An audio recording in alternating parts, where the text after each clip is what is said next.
studying the letter to the Romans. Some traditions teach that the Apostle Peter lived in Rome for a period of time. So they say after his release from prison in the book of Acts chapter 12, that's around 42 AD, that he went to Rome and he stayed there, even though it does not say that in the book of Acts. In the book of Acts says he went out and went to another place. So these traditions teach that this place is Rome, even though the Bible did not really say it clearly. And they say that he remained there until his martyrdom in the year 67 AD, making it sound as the Apostle Peter lived around 25 years in Rome, preaching and establishing the church. But to address this claim that Peter did or did not establish the Church of Rome, we have to examine several key points based on the scriptures here. Number one, in the Apostle Paul letter to the Romans that we just studied, there is no mentioning of Peter. And this letter was written about 58 AD. No mentioning of Peter. In Romans chapter 16, the last chapter, the Apostle Paul sends personal greetings to numerous individuals in the Roman church. Yet he does not mention Peter, despite greeting over 25 people by name. So if Peter were leading the church in Rome at that time, it would have been unusual for Paul to omit him or to ignore him, especially given their close relationship as a fellow apostle. So there's no mention of Peter in the greetings in chapter 16. Second point here, the Apostle Paul is known to be the apostle to the Gentiles. He was specifically entrusted with the gospel to the Gentiles, while Peter's ministry was to the Jews. So since Rome was the heart of the Gentile world, it was natural for Paul to minister there. Furthermore, in Acts chapter 23, verse 11, the Lord himself confirms to Paul that he is calling him to testify in Rome. He told him, "Be of good cheer, Paul, for as you have testified for me in Jerusalem, so you must also bear witness at Rome." This divine mandate emphasizes that Paul's presence in Rome was not incidental, but a key part of God's plan to establish the Church of Rome. Number three is a very important point here. Paul avoided preaching where another apostle had already established the church, and he said that himself in Romans chapter 15, verse 20. "And so I have made it my aim to preach the gospel, not where Christ was named, lest I should build on another man's foundation." So we see here the Apostle Paul clearly saying this in the letter to the Romans. He's stating that his missionary approach, that he intentionally focused on new mission fields rather than ministering where another apostle had already laid a foundation. So if Peter had founded the Church of Rome prior to Paul's letter, then Paul's extensive teaching, encouragement, and plans to visit Rome would seem contradictory to his own principle.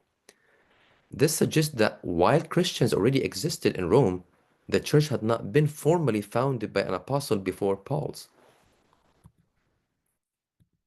So we see here another point, that the gospel had not fully reached Rome when Paul arrived, as we read in the book of Acts chapter 28.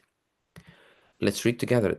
"Then the Jews who saw Paul when he arrived, they said to him, 'We neither received letters from Judea concerning you, nor have any of the brethren who came reported or spoken any evil of you. But we desire to hear from you what you think. For concerning this sect, we know that it is spoken against everywhere.' So when they had appointed him a day, many came to him at his lodging, to whom he explained and solemnly testified of the kingdom of God, persuading them concerning Jesus from both the law of Moses and the prophets, from morning till evening." We see here when Paul arrived in Rome, the Jewish leaders there had not yet received any reports about him or the Christian faith, as mentioned in verse 21 here. And they expressed curiosity, saying, "We desire to hear from you what you think." That suggests that the message of Christianity was not yet fully established among them. So it implies that Paul's arrival marked a significant step in the spread of the gospel in Rome, which would not have been the case if Peter had already been laboring there for decades. Another point here, based on the book of Acts chapter 15, Peter was present in the Council of Jerusalem. That was around 50 AD. So if Peter had been in Rome from since he was released from prison in 42 AD till his martyrdom, a period of about 25 years, as some traditions claim, this timeline would not align with his significant presence and leadership in Jerusalem. Additionally, the book of Acts, which documents the early church expansion, never mentioned Peter traveling to or residing in Rome. This raises questions about the historical accuracy of the claim that Peter established the Church of Rome long before Paul wrote his epistle. We see here Paul's encounter with Peter in Antioch. Again, in Galatians mention uh, chapter 2, verse 11, we see that both Peter and Paul met together in Antioch. And if Peter had been living in Rome, as some claim, it would have been unlikely that he was present in Antioch, engaging in disputes over Jewish and Gentile relationships. This meeting further challenges the idea that Peter was permanently based in Rome during this period. Another point here, no mention of Peter in Paul's captivity epistles, where Paul himself was imprisoned in Rome, and he wrote to different churches, to the Philippians, to the Ephesians, to the Colossians, to Philemon, and we see Peter is never mentioned in any of these letters being with Paul or around him or met him, despite Paul frequently referring to other people who were with him, like Timothy. He mentioned Luke, he mentioned Mark. So if Peter had been residing in Rome as being the bishop there, his absence in Paul's writings is highly significant, which is unlikely. So given Paul's habit of acknowledging key figures in the church, it would have been unusual for him to ignore Peter if he were leading the Christian community in Rome. So this silence strongly suggests that Peter was not in Rome during this time.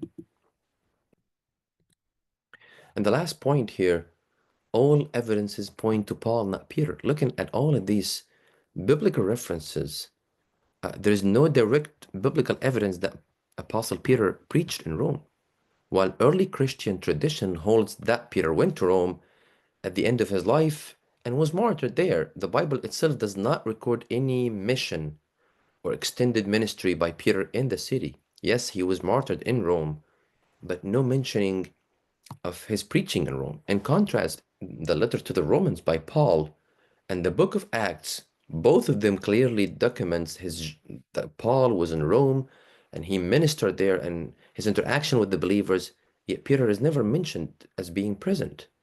So if Peter had been the leader of the Church of Rome, as some claim, it is surprising that neither Acts nor other letters of Paul mentioning him in connection with Rome. And with this, we conclude our overview on the letter to the Romans.